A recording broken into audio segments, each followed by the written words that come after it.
دا کله چې د ذوالحجې میاشت رانوې سوه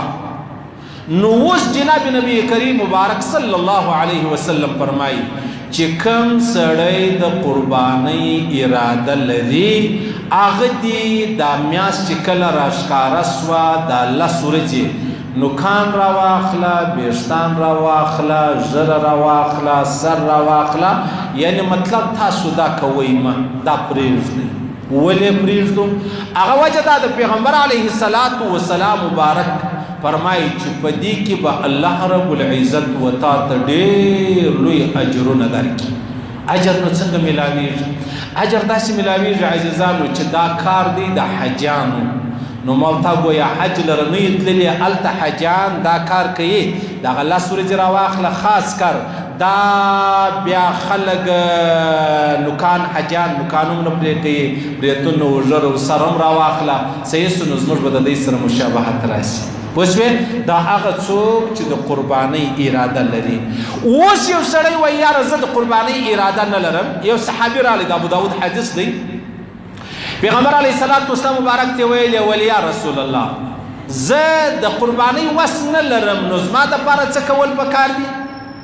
زما دپاره څه کول پکار دي د الله رسول ورته وفرمیل ته داسې وکړه ته دا خپل نوکان یا د هغه رقم دا خپله ژره یا بریتونه یا سر دا د اختر په ورځ برابر کړه نوکان پرې که دغسې مطلب ویښتان زیاتي دي دا لرې که الله رب العزت و تا ته د غومره اجر درکوي څومره چې الله پر قربانۍ والا باندې کړي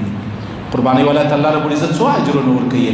دلته دا کم سړی چې راولاړ سو د قربانۍ وس نه لري د ابو داود حدیث دی او بیا دی راولاړ سو دا نوکان و ویښتان یې نه پرې کول ده ویلې ګورئ دا قربانۍ والا مشابهت د چا سره د حجانو سره دی چې بیا څوک قرباني نه کوي د هغو مشابهت به راشي د قربانۍ والا سره د الله په دربار کې نو د چیش کمي ده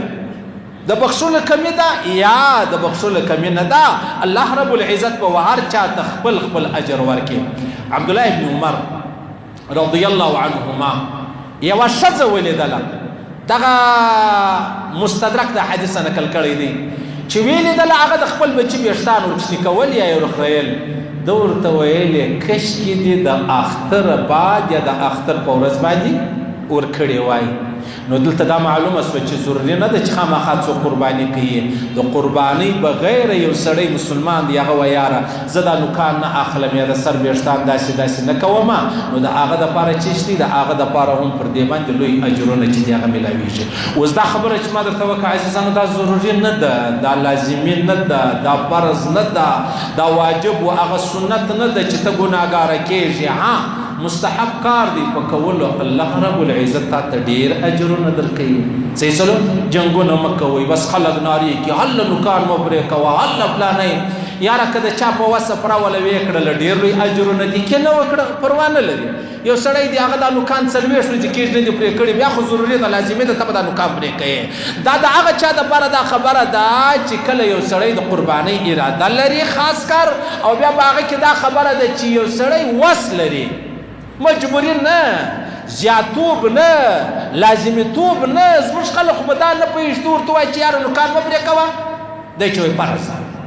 ته ورته وایي نوکان مه پرې کوه د ده دا کله چې دا فرض ده او دا که ما پرېږدو زه ګناهګار یم یا فرض نه ده ته فرض و واجب و سنت سره معلوم کوي او نفل هم معلوم کوي نفل که دې وکړو ثواب که دې نه وکړو ګناه نه لري دا ستا نوکان هم د هغه خبره ده ها که در 40 ورځو اوښتې وه خبره بیا پر تا باندې واجبه ده ضروري ده بیا به دا نوکان چې دي هغه پرې کوي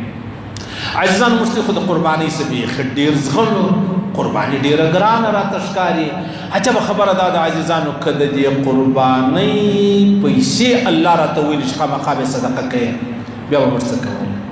که الله راته ویلي چې ته به دا قرباني کوې ته به پسه حلالوې ته به پخپله نه خورې بیا به موږ څه کولی اوس الله رب العزت راته وایي ته دا قرباني وکړه دا خالي وینه زما د رضا دپاره ته یې کا دا غوښې ته پوهېږې میلمانه دې پوهېږي کور دې پوهېږي بچیان دې پوهېږي هېڅ مشکل په دې کې نشته هېڅ پریشاني نشته خو چونکې زموږ ایمان ډېر کمزوری دی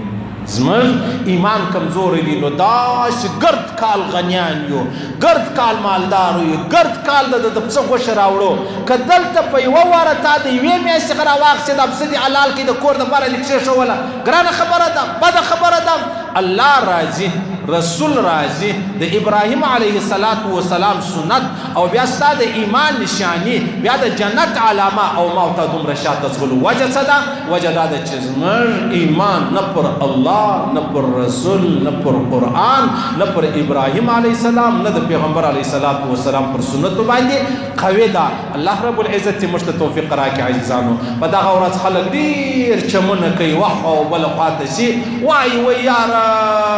دا قرباني پر ما باندې کېږي که نه کېږي یاره تو خدای ته ووایه ته دا خپل ځان ته وګوره دا اوس هر چا ته ورمعلومېږي 55 تولې سپین زر چې سړی ولري زما په خیال سره زموږ پاکستان کې 4.5 لک روپۍ جوړېږي دا اوس دومره سړی ولري نغدې له قرض خلاصې دي بیا قرباني وکړه او یا د هغه رقم یو سړی د خرچېدو د غومره شی ولري چې د ده سره مطلب د تجارت د خرچېدو مال په دوکان کې پروت دی هغه حساب ولګوه 4.5 لک روپۍ که ته وایې یاره زه به 50,000 روپۍ اوس به څه ورکوم ورسه ختم نبوت دفتر والا لره ورسه زموږ د محب الله اغا صاحب مدرسې لره ورسه بلیلې کې هغه لره ورسه د 100,000 روپۍ غواړي هغه جمع که په غوایي کې حصه واخله خبره خلاصه ایمان به دې هم بچاو سي قرباني به هم وکې او سنت به هم ادا سي. الله رب العزت دې را نصیب کړي الله دې د بېمانۍ وساتي